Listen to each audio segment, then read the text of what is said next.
자식은 전생의 은인이다. 이 말을 처음 들었을 때 어떤 감정이 드셨나요? 마음 한켠이 울컥하며 따뜻해지기도 하고 동시에 알 수 없는 무거움이 가슴을 짓누르기도 했을 것입니다. 왜 이런 복잡한 감정이 드는 걸까요? 왜 내 마음은 이렇게 힘든 것일까요? 부모가 된다는 것은 세상에서 가장 큰 축복이면서도 동시에 가장 무거운 짐을 지는 일입니다. 아이가 태어나는 순간부터 우리는 한 인간의 인생에 대한 책임을 떠안게 됩니다. 그 작은 생명이 울음을 터뜨릴 때마다 우리의 심장도 함께 뛰고 아이가 아플 때 우리는 대신 아파하고 싶어 합니다. 하지만 현실은 그렇게 아름답기만 하지 않습니다. 밤늦도록 아이의 숙제를 함께 봐주다가 지쳐 쓰러질 것 같은 날이 있습니다. 아이를 위해 내 꿈을 포기하고 내 시간을 모두 내어주었는데도 엄마는 나를 이해하지 못해라는 말을 들을 때가 있습니다. 그런 순간 지금까지 쏟아온 모든 시간과 정성이 허무하게 느껴지기도 합니다. 어떤 어머니는 이렇게 말했습니다. 아이를 키우면서 가장 힘든 건 내 사랑이 전달되지 않는다는 느낌이에요. 내가 주는 사랑이 오히려 아이에게 짐이 되는 것 같아 마음이 아파요. 이런 마음, 부모라면 누구나 한 번쯤 느껴봤을 것입니다. 그런데 여기서 중요한 것은 이런 감정을 느끼는 자신을 자책하지 않는 것입니다. 부모로서 힘들어하는 것은 잘못이 아닙니다. 오히려 그만큼 진심으로 사랑하고 있다는 증거입니다. 완벽하지 않은 부모의 모습조차도 사랑의 한 형태인 것입니다. 자식과 부모의 관계는 처음부터 완벽할 수 없습니다. 서로 다른 세대에서 자랐고 서로 다른 환경에서 살아왔기 때문입니다. 부모는 자신이 살아온 경험을 바탕으로 아이를 사랑하려 하고 아이는 자신만의 방식으로 세상을 이해하려 합니다. 이 과정에서 서로의 마음이 엇갈리는 것은 자연스러운 일입니다. 때로는 내가 베푼 사랑이 아이에게는 부담으로 느껴질 수도 있습니다. 내가 아이를 위한다고 생각한 말이 간섭으로 받아들여질 수도 있고, 내가 보여준 관심이 감시로 여겨질 수도 있습니다. 이런 일이 생겼다고 해서 내 사랑이 잘못된 것은 아닙니다. 다만 사랑하는 방식이 서로 달랐을 뿐입니다. 중요한 것은 이런 순간에도 포기하지 않는 것입니다. 상처받은 마음을 어루만지고 아이를 이해하려는 노력을 멈추지 않는 것입니다. 완벽한 부모가 되려고 애쓸 필요는 없습니다. 그저 사랑하는 마음을 잃지 않으면 됩니다. 전생의 은인인 자식 앞에서 때로는 마음이 무거워도 괜찮습니다. 그 무거움조차도 사랑의 깊이를 보여주는 것이니까요. 아이에게 베푼 사랑이 때로는 부담으로 느껴질 수 있다는 현실을 받아들이는 것은 정말 쉽지 않습니다. 내가 진심으로 아이를 위해 한 모든 일들이 오히려 아이에게는 무거운 짐이 되었다는 사실을 알게 될 때 부모의 마음은 산산조각이 납니다. 한 어머니가 저에게 이런 이야기를 들려주었습니다. 아이가 어릴 때부터 최고의 것만 주려고 했어요. 좋은 학원, 좋은 교육, 좋은 환경. 내 청춘을 모두 바쳐 아이를 키웠는데 어느 날 아이가 제게 말하더라고요. 엄마, 나는 엄마가 나를 위해 희생한 게 너무 부담스러워. 그 순간 정말 무너지는 기분이었어요. 이런 상황에서 우리는 자연스럽게 자신을 의심하게 됩니다. 내가 사랑을 잘못 표현한 걸까? 내가 너무 많이 준 걸까? 내 방식이 틀렸던 걸까? 하지만 여기서 중요한 것은 그 사랑 자체가 잘못된 것은 아니라는 점입니다. 사랑에는 여러 가지 언어가 있습니다. 어떤 부모는 물질적 지원으로 사랑을 표현하고 어떤 부모는 시간을 함께 보내는 것으로 또 어떤 부모는 끊임없는 관심과 조언으로 사랑을 보여줍니다. 하지만 아이가 받아들이는 사랑의 언어는 부모가 주는 것과 다를 수 있습니다.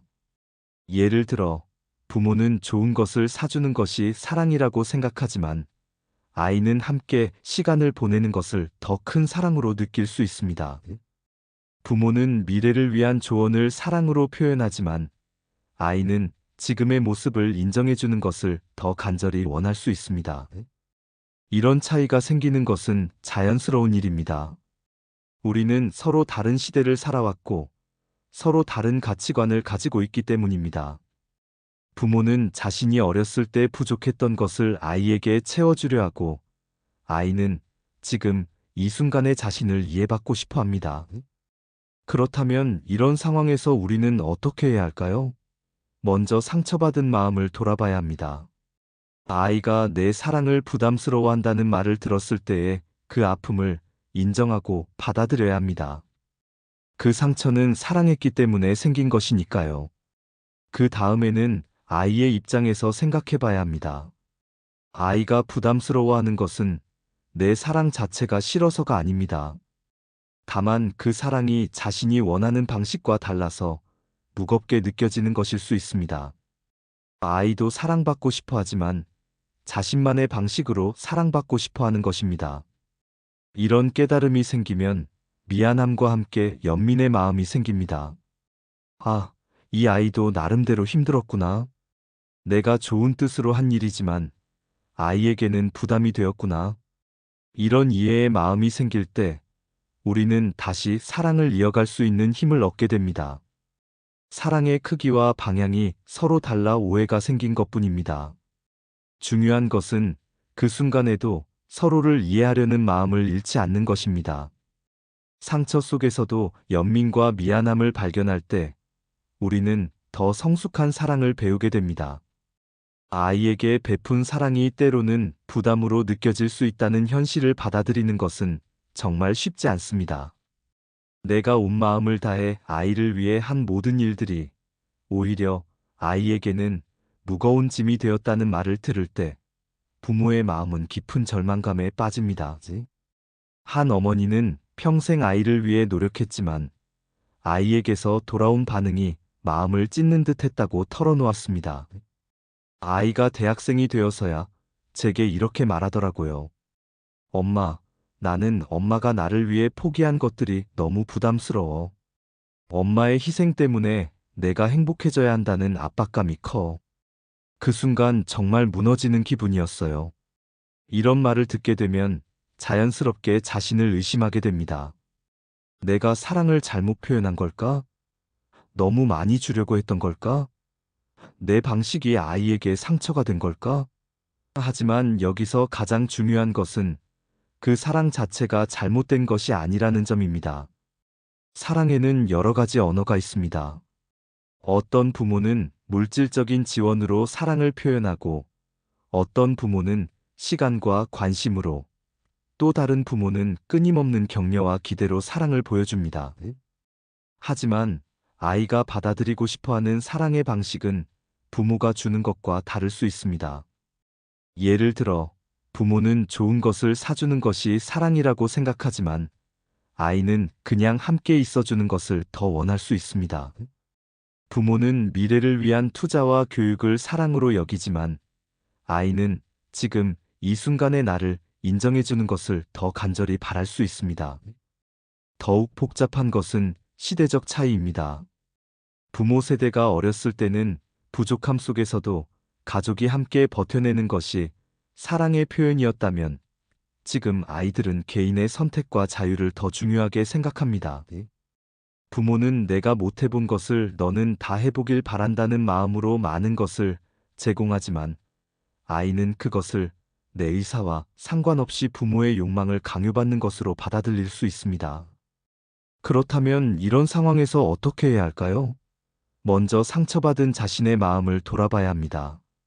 아이가 내 사랑을 부담스러워한다는 말을 들었을 때에 그 충격과 아픔을 있는 그대로 인정하고 받아들여야 합니다. 그 상처는 진심으로 사랑했기 때문에 생긴 것이니까요. 그 다음에는 아이의 입장에서 생각해 보려 노력해야 합니다. 아이가 부담스러워하는 것은 내 사랑 자체를 거부하는 것이 아닙니다. 다만 그 사랑의 무게가 자신이 감당하기에는 너무 컸거나 자신이 원하는 방식과 달랐기 때문일 수 있습니다. 아이도 사랑받고 싶어 하지만 자신만의 속도와 방식으로 받아들이고 싶은 것입니다. 이런 깨달음이 생기면 분노나 실망보다는 미안함과 연민이 먼저 떠오릅니다. 아, 이 아이도 나름대로 힘들었구나. 내 좋은 의도가 아이에게는 압박이 되었구나. 이런 이해의 마음이 생길 때 우리는 더 성숙한 방식으로 사랑할 수 있는 길을 찾게 됩니다. 사랑의 크기와 방향이 서로 달라 오해가 생긴 것뿐입니다. 중요한 것은 그 순간에도 상처를 돌아보고 서로를 이해하려는 마음을 잃지 않는 것입니다. 상처 속에서도 연민과 미안함을 발견할 때 우리는 다시 사랑을 이어갈 힘을 얻을 수 있습니다. 사랑하는 마음이 말로 제대로 전달되지 않을 때 부모와 자식 사이에는 보이지 않는 벽이 생깁니다. 분명 아이를 걱정하는 마음에서 나온 말인데 아이에게는 간섭과 감시처럼 느껴지는 순간들이 있습니다. 요즘 친구들과는 어떻게 지내니?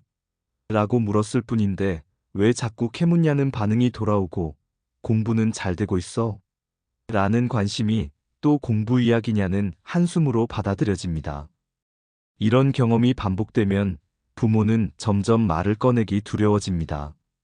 어떻게 말해야 아이가 마음을 열까? 어떤 말이면 상처를 주지 않을까 하는 고민이 깊어집니다. 결국 서로 조심스러워하며 점점 멀어지게 되는데 이것이야말로 가장 안타까운 일입니다. 한 어머니는 이렇게 말했습니다. 고등학생 딸과 대화를 시도할 때마다 벽에 부딪히는 느낌이었어요. 학교 생활은 어때? 라고 물으면 그냥 그래요라고 하고 힘든 일 있으면 언제든 말해라고 하면 알았어요 라며 방으로 들어가더라고요. 점점 무엇을 말해야 할지 모르겠더라고요. 이런 상황에서 중요한 것은 말의 양이 아니라 마음을 여는 작은 시도입니다. 답을 재촉하는 질문보다는 아이가 자연스럽게 자신의 마음을 표현할 수 있는 공간을 만들어주는 것이 필요합니다. 예를 들어 공부 잘하고 있니? 보다는 요즘 어떤 생각을 하고 있니? 라고 물어보세요. 친구와 싸웠다면서 왜 그랬어? 보다는 그때 너는 어떻게 느꼈니? 라고 묻는 것이 좋습니다. 이런 질문들은 아이에게 자신의 생각과 감정이 존중받고 있다는 느낌을 줍니다. 더 중요한 것은 아이가 말을 시작했을 때의 반응입니다. 아이가 오늘 친구랑 좀 어색했어라고 말했을 때 즉시 왜? 뭐 때문에? 네가 뭘 잘못했어?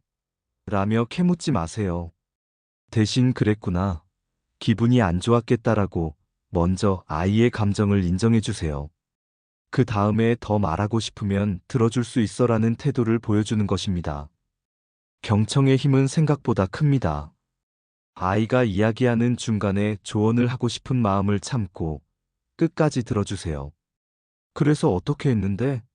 라며 계속 관심을 보이거나 정말 힘들었겠다라며 공감을 표현하는 것만으로도 아이는 자신의 이야기를 더 털어놓게 됩니다.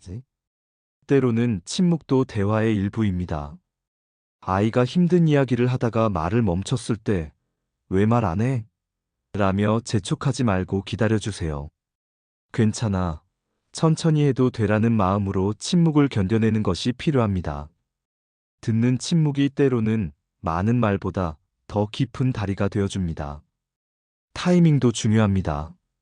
아이가 게임을 하고 있거나 친구와 메시지를 주고받을 때 갑자기 대화를 시도하면 방해로 여겨질 수 있습니다. 함께 산책을 하거나 차 안에서 이동할 때 또는 자연스럽게 무언가를 함께 하면서 대화의 기회를 만드는 것이 좋습니다. 무엇보다 인내가 필요합니다. 대화의 벽은 하루아침에 허물어지지 않습니다. 작은 대화들이 쌓이고 쌓여서 신뢰가 만들어지고 그 신뢰 위에서 진정한 소통이 가능해집니다. 포기하지 말고 꾸준히 아이에게 나는 너의 이야기를 들을 준비가 되어 있다는 신호를 보내주세요. 자식을 위해 모든 것을 희생하다 보면 어느 순간 거울 속에 비친 자신이 낯설게 느껴질 때가 있습니다. 언제부터인가 하루 24시간이 모두 아이의 일정에 맞춰져 있고 내가 좋아했던 것들, 내가 꿈꾸던 것들은 모두 나중에로 미뤄둔 채 살아가고 있는 자신을 발견하게 됩니다. 한 어머니는 이런 고백을 했습니다. 아이가 중학생이 될 때까지 온 세상이 아이 중심으로 돌아갔어요. 아이 학원 스케줄에 맞춰 내 약속을 잡고 아이가 좋아하는 음식만 해먹고 아이 교육비를 위해 내가 하고 싶었던 취미는 모두 포기했죠. 그러다 어느 날 친구가 너는 요즘 뭘 하며 지내니? 라고 물었는데 아이 이야기 말고는 할 말이 없더라고요. 이런 상황은 많은 부모들이 경험하는 현실입니다. 특히 자녀가 어릴 때는 더욱 그렇습니다. 아이의 안전과 행복이 최우선이 되면서 자연스럽게 내 욕구와 필요는 뒤로 밀려나게 됩니다. 처음에는 아이를 위해서니까라는 마음으로 기꺼이 감수했던 일들이 시간이 지나면서 점점 무거운 짐처럼 느껴지기 시작합니다. 더 문제가 되는 것은 이런 상황이 지속되면서 나 자신에 대한 존재감이 희미해진다는 점입니다. 나는 누구인가? 내가 진짜 원하는 것은 무엇인가? 라는 근본적인 질문 앞에서 막막해집니다. 아이를 키우기 전에 나는 어떤 사람이었는지, 어떤 꿈을 가지고 있었는지조차 가물가물해집니다. 하지만 여기서 중요한 깨달음을 얻어야 합니다. 부모의 사랑은 희생만이 아니라는 점입니다. 진정한 사랑은 함께 살아가는 것, 즉, 자식을 돌보면서도 자신을 잃지 않는 균형에서 나옵니다. 자신을 잃은 채로 주는 사랑은 오히려 아이에게 부담이 될 수 있습니다. 엄마가 나를 위해 이렇게 많은 것을 포기했는데 라는 죄책감을 아이에게 안겨줄 수 있기 때문입니다. 또한 자신의 삶을 잃어버린 부모는 무의식적으로 아이를 통해 자신의 꿈을 대신 이루려 하거나 아이의 성공을 통해서만 만족감을 얻으려 할 수 있습니다. 반면 자신을 존중하며 살아가는 부모는 아이에게도 좋은 본보기가 됩니다. 아이는 부모를 통해 어른이 된다는 것은 자신의 삶을 책임지며 살아가는 것이라는 것을 자연스럽게 배우게 됩니다. 또한 부모가 자신만의 관심사와 목표를 가지고 있을 때 아이도 더 자유롭게 자신만의 길을 찾아갈 수 있습니다. 그렇다면 구체적으로 어떻게 해야 할까요? 먼저 작은 것부터 시작해 보세요. 하루에 30분이라도 온전히 내 시간을 갖는 것입니다. 책을 읽거나, 음악을 듣거나, 산책을 하거나, 친구와 전화를 하는 시간 말입니다. 처음에는 죄책감이 들 수도 있지만 이것이 이기적인 일이 아니라 가족 전체를 위한 일이라는 것을 기억하세요. 또한 아이와 함께하는 시간과 나만의 시간을 명확히 구분하는 것도 중요합니다. 아이와 있을 때는 온전히 아이에게 집중하고 내 시간일 때는 온전히 나에게 집중하는 것입니다. 이런 구분이 있어야 양쪽 모두에게 의미 있는 시간이 됩니다. 무엇보다 자신을 존중하는 마음을 잃지 마세요. 나 자신을 소중히 여길 줄 알아야만 자식도 진심으로 도울 수 있고 이해할 수 있습니다. 나를 지키는 사랑이야말로 오래 지속되는 사랑의 비결입니다. 건강한 부모가 건강한 자녀를 키울 수 있다는 것을 잊지 마세요. 자식과의 관계가 힘들고 소통이 막혀도 마음은 다시 닿을 수 있습니다. 시간이 흘러 서로 멀어진 것 같은 사이에도 진심은 사라지지 않습니다. 하지만 관계를 회복하기 위해서는 무엇보다 자신과의 화해가 먼저 필요합니다. 한 아버지는 이런 이야기를 했습니다. 20대 아들과 몇 년 동안 제대로 된 대화를 하지 못했어요. 서로 상처를 주고받으면서 점점 멀어졌죠. 그런데 어느 날 깨달았어요. 아들을 원망하기 전에 내 자신부터 돌아봐야겠다고요. 내가 과연 좋은 아버지였는지, 내 마음은 평온한지부터 살펴봤습니다. 자신과의 화해란 과거의 실수나 후회를 무작정 정당화하는 것이 아닙니다. 오히려 그때 나는 최선을 다했다고 인정하면서도 그럼에도 부족했던 부분이 있었다는 것을 받아들이는 성숙함입니다. 완벽하지 않았던 부모로서의 모습을 용서하고 동시에 더 나은 관계를 위해 변화할 의지를 갖는 것입니다. 자신의 마음을 다시 들여다보고 존중하는 과정에서 중요한 것은 자기 연민입니다. 나도 처음 해보는 부모 역할이었으니까, 그때는 그것이 최선이라고 생각했으니까라며 자신을 다독여주는 것입니다. 자기 자신에게 가혹했던 부모는 자식에게도 가혹해지기 쉽습니다. 반대로 자신을 따뜻하게 대하는 부모는 자식에게도 따뜻함을 전할 수 있습니다. 또한 자신만의 시간을 갖고 내면을 돌보는 것이 필요합니다. 오랫동안 자식에게만 집중했던 관심을 일부는 자신에게로 돌려야 합니다. 내가 무엇을 좋아하는지, 무엇이 나를 행복하게 만드는지, 지금 내 마음 상태는 어떤지를 살펴보는 시간 말입니다. 이런 자기 돌봄이 있어야 아이와의 관계에서도 여유로움을 가질 수 있습니다. 자신과 화해를 이룬 후에는 아이에게 다가가는 방식도 달라집니다. 예전처럼 너를 위해서라는 명분으로 접근하기보다는 나는 너와 좋은 관계를 갖고 싶다는 솔직한 마음을 전하게 됩니다. 아이를 변화시키려 하기보다는 내가 먼저 변화된 모습을 보여주려 노력하게 됩니다. 작은 관심과 대화를 시작하는 것도 이 과정에 포함됩니다. 거창한 화해의 자리를 만들려 하기보다는 일상 속에서 자연스럽게 아이에게 관심을 표현하는 것입니다.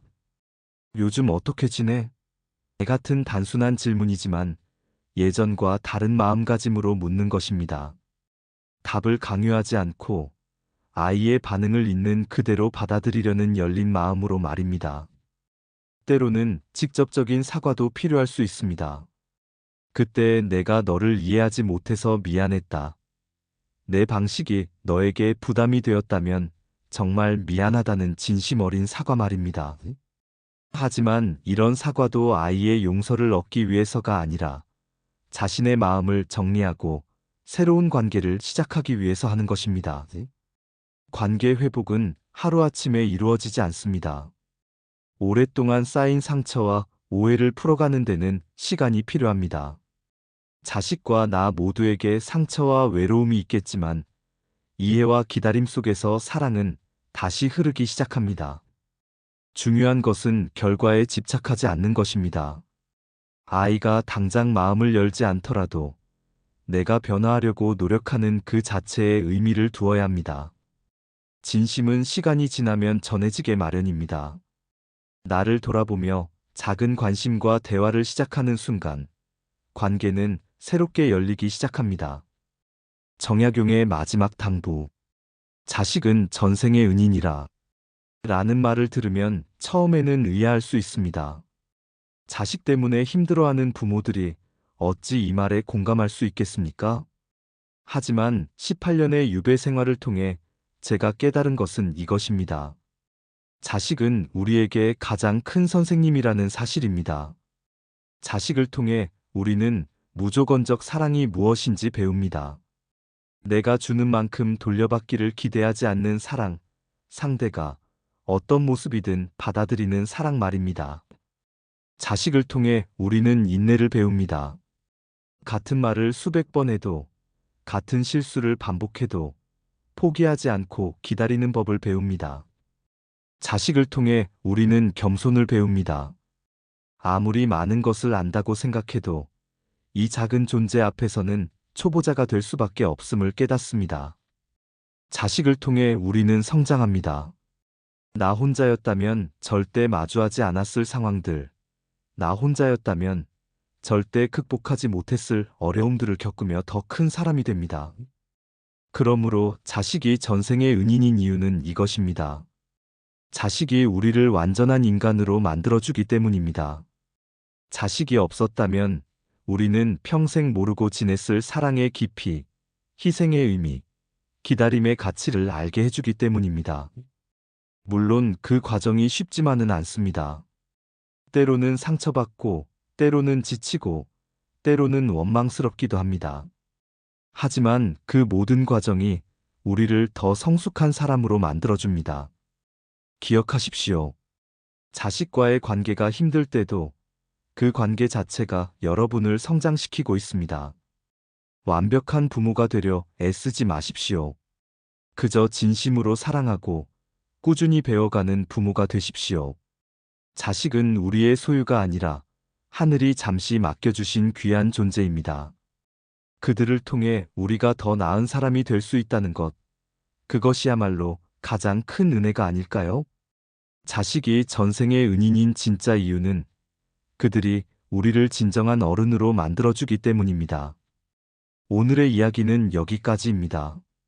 끝까지 시청해주셔서 진심으로 감사드립니다. 저희는 앞으로도 정약용 철학으로 그대들에게 마음의 울림을 주고 삶의 지혜를 전하겠습니다. 응원의 마음을 담아 구독과 좋아요 부탁드립니다. 감사합니다.